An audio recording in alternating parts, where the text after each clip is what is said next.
You were taught that you can get what you want by asking for it. They told you that you can achieve your dream life without doing anything, just by thinking about it. But this is complete nonsense, because these are things that the system has made up in order to control you. The system does not teach you how to control your mind. This information is not taught in schools, courses, or universities, because someone who learns to control their mental power begins to create their own reality. Wishing for something isn't enough. You have to visualize it in your mind. Wishing is an energy, but existence begins with a mental simulation.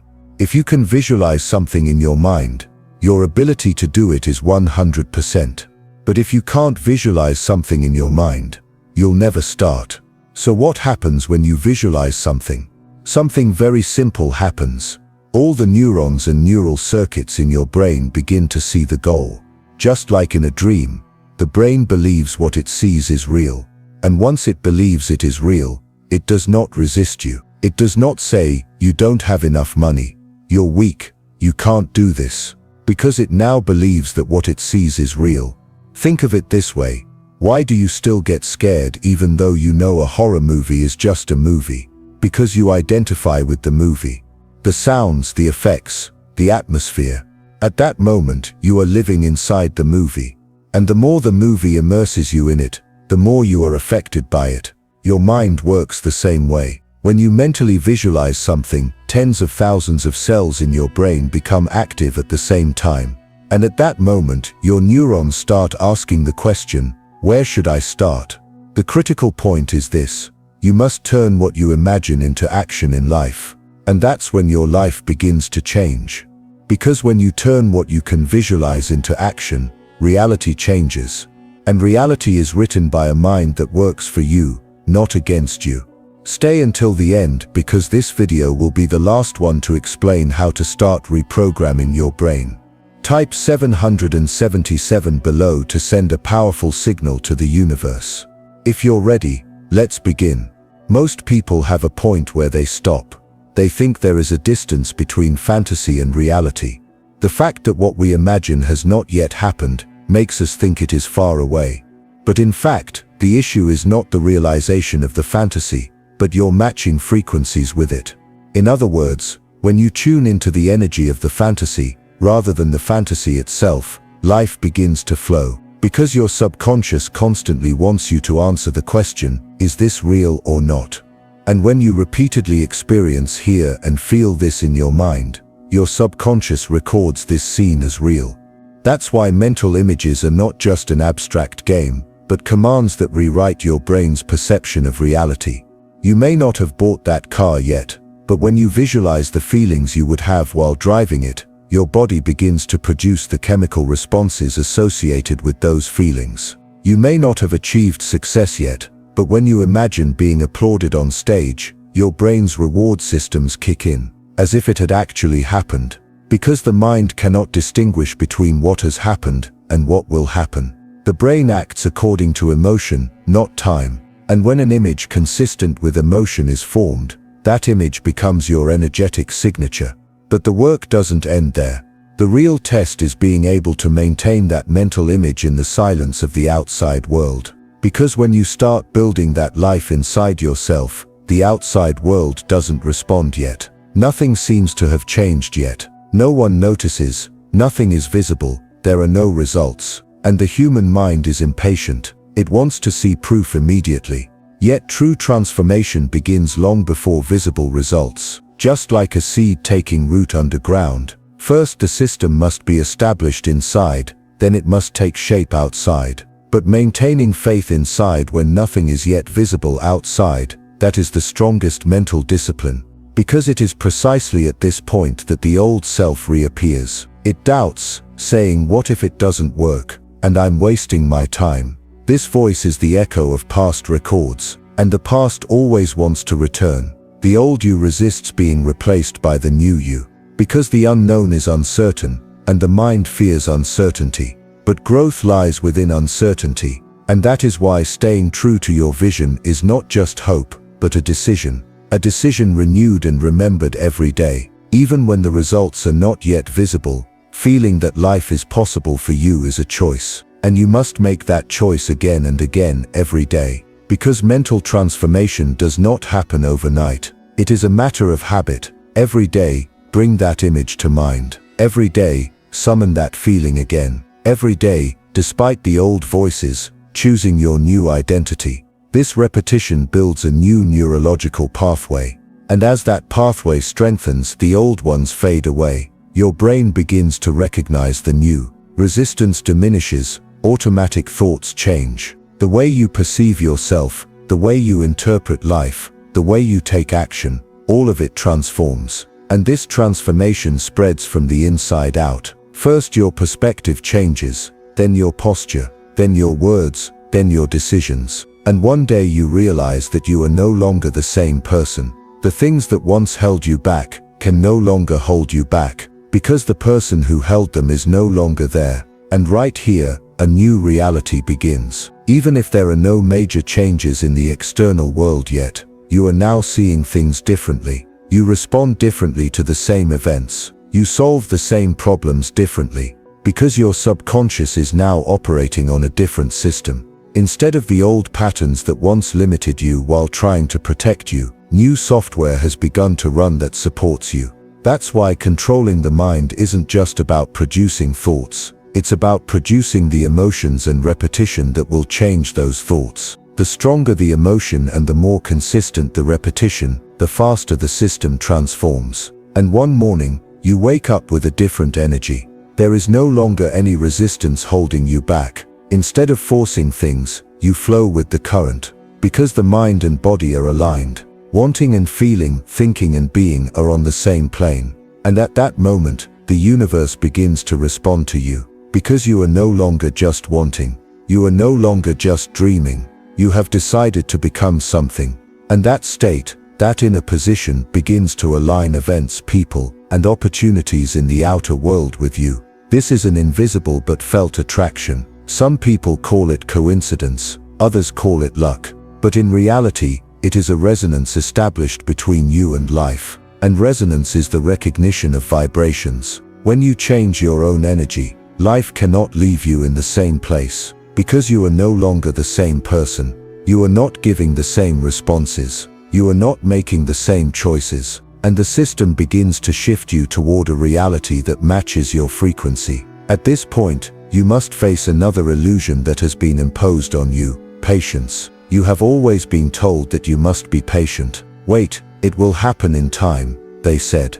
But the truth is that patience is often fear disguised as procrastination. True patience is not waiting for something, but being ready for something. That is meeting it at the energy level. True patience is the feeling of I don't know when it will happen, but I know it will. There is no panic in that feeling. There is no coercion. There is no comparison. There is inner wisdom. And this wisdom does not come to you solely through mental knowledge. It is formed through experience. It comes through daily practice, through rebuilding the image every day, through waking up every day saying, I am no longer the old me. For something to take root in you, you must first be able to carry it. The external world will not give you anything your mind cannot carry, because the subconscious mind tries to protect you. If you do not believe in something new, you cannot receive it. If you cannot hold an image in your mind, you cannot reach that image. Because the subconscious mind always protects the most familiar.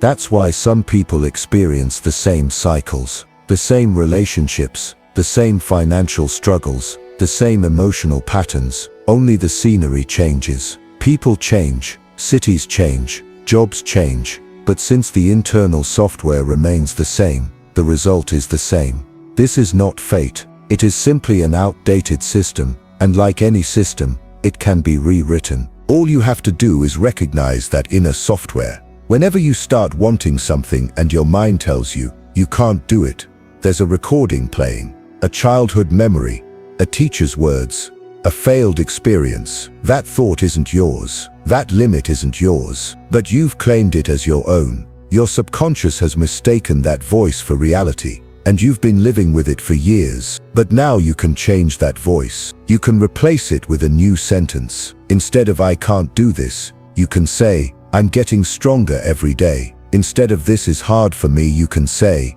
I'm learning. These small changes are big messages to the subconscious, because the subconscious reads the energy of the word. When you keep repeating something, your subconscious says, "This is our reality," and it starts defending that reality. So it creates new behaviors to protect that belief. That's why you can't just change something at the thought level. You have to teach it to your subconscious by repeating it. Controlling your mind isn't about winning a battle. It's an art of creating harmony. You don't need to suppress your mind.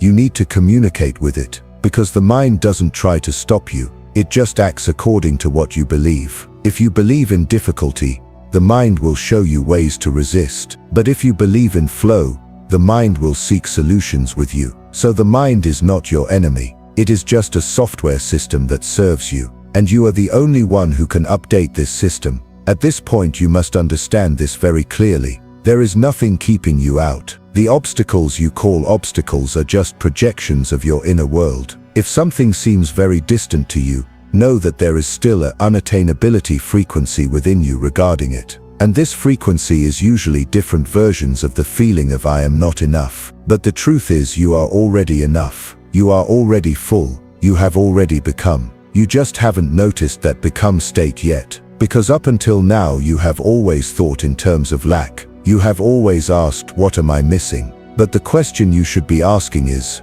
"What am I already?" And the answer to that question lifts you up. That answer serves as a reminder. You are already whole. You are already connected. The only thing you need to do is recognize and let go of the old thoughts that sever that connection. And when you begin to let go, lightness comes. Thoughts diminish, resistance diminishes, and flow begins. The past no longer holds you back. The future no longer frightens you, because you have begun to live in the present. And true transformation begins right here, when what you hold in your mind aligns with what you carry in your body. When thought and emotion become one, when your inner state reflects in your outer actions, then nothing can remain the same. Learning to control your mind begins with the first moment of awareness. But true transformation occurs when you learn to penetrate the subconscious, because that is where the true mechanism lies that determines your real program, what you deserve, what you can achieve,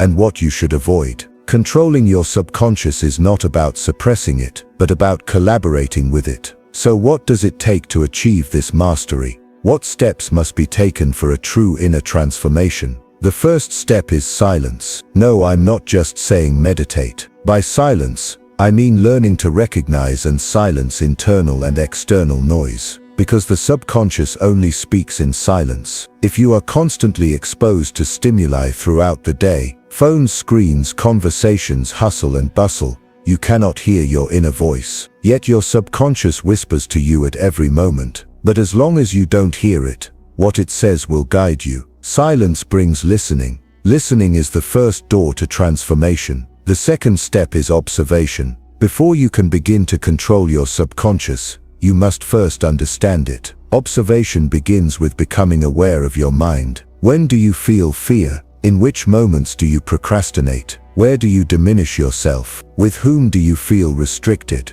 These are the signals your subconscious mind is sending you. And when you notice these signals, automatic reactions begin to transform into conscious choices. Because you are no longer just living, you are observing yourself. The third step is reprogramming. The subconscious is like a computer. It runs whatever you load into it. And the thoughts, words, and behaviors you repeat every day form this program. If you start every morning by saying, "I'm not good enough," this becomes the main command of your subconscious. To change this, you must change the repetitions. So as soon as you wake up in the morning, give your subconscious a new command. "I am strong. I am focused today. I am taking action today." These simple sentences take root when repeated enough, because the subconscious does not record words, but rather intentions that become habits. The fourth step is physical alignment. The subconscious is trained not only by thought, but also by the body. If your body language contradicts your words,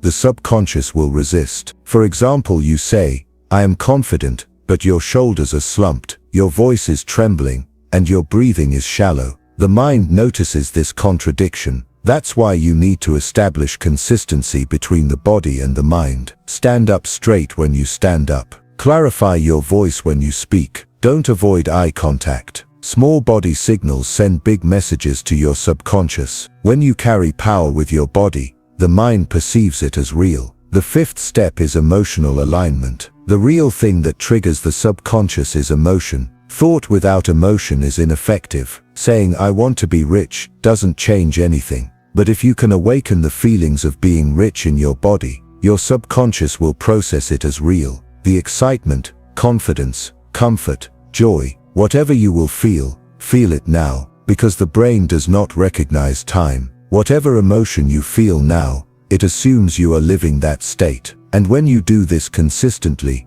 that emotion becomes your new frequency. The reality that matches that frequency will find you. The sixth step is to take action. The subconscious mind looks not only at what you think, but also at what you do. If you say, "I am changing," but don't change anything, the subconscious mind will realize that you are not serious. But when you take even a small step, the system is triggered. A new habit, a new decision, a new movement. Whatever it is, movement empowers you, because movement solidifies the mind. When thought descends into the body, transformation begins. The subconscious mind wants physical proof. When you give it that proof, it starts to support you instead of sabotaging you. And the seventh step is consistency. Controlling the subconscious doesn't happen overnight. It doesn't happen in a day or a week. This is a system change, and restructuring the system takes time. That's why consistency, not patience, is needed. Every day repeatedly visualizing the same image, repeating the same words, waking up with the same energy. Sometimes it's hard, sometimes it's boring, but that's where mastery begins. Repetitions done with discipline rewrite the subconscious, and that written program becomes your identity. Controlling the subconscious is not just about thinking positively, it is a complete rebirth. It is taking a step toward a new self by letting go of old beliefs, old identity, and old self. And this new self does not arise by chance. It begins when you decide. It is a state you choose anew every morning. The moment you can say, "I will no longer fight myself, I will rewrite myself," the subconscious begins to listen, because it only waits for commands, and the one giving the command is always you. Subconscious control requires going deep, not staying on the surface, because everything on the surface is just a reflection of a past that has already been programmed. The real work is changing the code, and this change happens not just through knowledge, but through transformation. Transformation requires time, repetition, and conscious decision-making. It is easy to tell the subconscious, "I am different now," but maintaining this statement every day, even when faced with difficulties, is the true sign of mastery, because the mind wants to recall the old in every new program. The comfort zone is the mind's safe harbor. That is why the most critical threshold of subconscious control is saying goodbye to the old identity. This is not easy, because that identity has carried you for years. Perhaps it protected you, perhaps it saved you from loneliness, perhaps it kept you safe, but it no longer serves you. It now diminishes you. It traps you in repetitive cycles, and now it is time to thank it and let it go. Letting go of the old self is making room for the new self. But this moment of emptiness is frightening, because neither the old self has fully departed, nor the new self has fully settled in. This moment of transition is the most sabotaged moment. You ask, "Should I go back to my old self?" You say, "Am I ready for the new self?" These questions are natural, because the mind wants guarantees. But the only thing you need to remember here is this: if nothing changes, nothing changes. Therefore, being able to stand in this void is the greatest test of courage in the transition to a new identity. At this point, you need to tell your mind, "I am here." Despite resistance, despite fear, despite uncertainty, you must continue to stay with the new you. Because the subconscious mind works not only based on your words, but also on what you remain loyal to. Whatever identity you are loyal to, that identity becomes real, and loyalty is proven through repetition. At this point, you need to solidify your new self with small but clear repetitions every day. I am no longer the old me.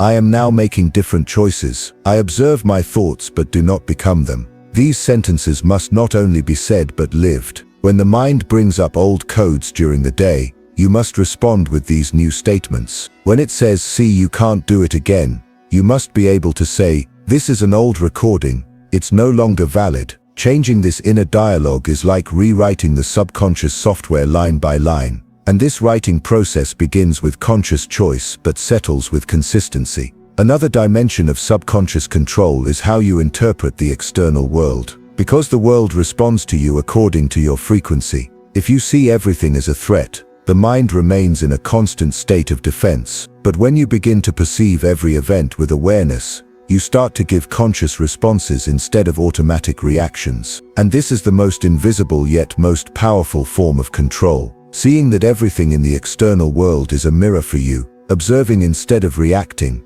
and most importantly asking yourself, who am I choosing to be right now, in every situation? Because every choice creates a new you. Every reaction feeds the old software. Every response strengthens the new identity. At this stage, your life becomes a practice field. Every relationship, every event, every crisis becomes a test of consciousness for you. Will I act the same way again? Or will I choose my new self? You will ask yourself this question repeatedly. And each time you give a conscious response, your inner system aligns a little more. The subconscious now recognizes the new command, and it begins to implement that command. Over time, these repetitions become internalized. You now act like the new you without even thinking about it. You'll notice that things that once required great effort are now natural. What was once difficult has become easy, because your subconscious has now solidified the change, and the solidified consciousness begins to shape the external world in a fixed manner. That is when manifestation occurs, but not like a wish, not like a coincidence, like a result that was meant to happen, because the energy that has formed internally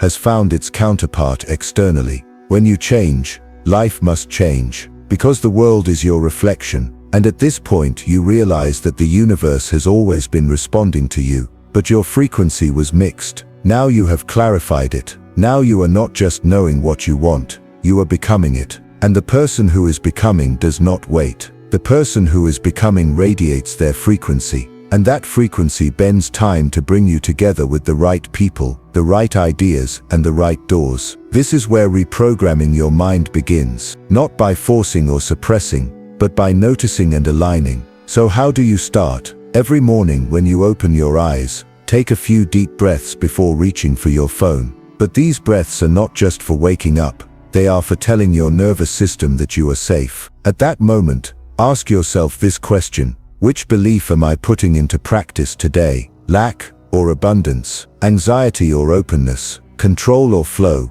Because your subconscious doesn't hear what you say, it hears the frequency you emit. And this frequency is shaped by your repetitions, your small choices, your unseen moments. Use your body as a compass throughout the day. When tension arises, when you feel constricted, notice the old frequency is at work. When your muscles relax, when your breath expands, know that you are aligning. Make it a habit to ask yourself, if I were the person I want to be right now, what would I choose? This choice doesn't have to be big. It could be a quiet yes, a gentle no, or a sincere breath. Instead of trying to change your mind, listen to your body, because your body feels your truth before you do. At night before going to sleep, review your day, without judgment, just with awareness. Which belief spoke today? Which old story resurfaced? And in which moments did a new direction emerge, no matter how small? This is neither a success nor a mistake. It is simply a sign,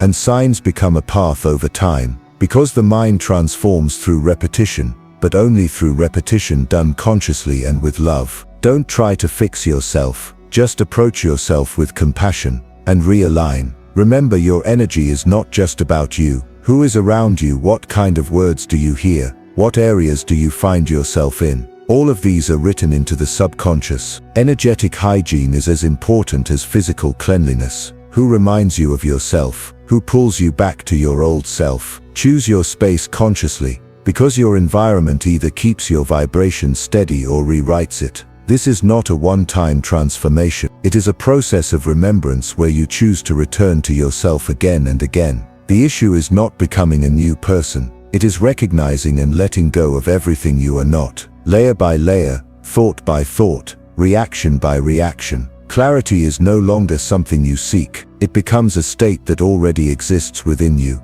Now I want something small but powerful from you. Leave a word below, a word that expresses the energy you want to carry within you after this video. Maybe silence, maybe trust, maybe balance. Whatever it is, let it be your word. This is not just a comment. Let it be the seed of the frequency you plant within yourself. If this content has awakened something within you, a quiet intuition, a deep direction, consider it a beginning. Because this is not just a channel, it is the space for those who remember the return. And if you want to continue hearing the voice within you, subscribe. Here you are joining the frequency, not the list. Thank you for listening, for feeling, for being. See you in the next timeline.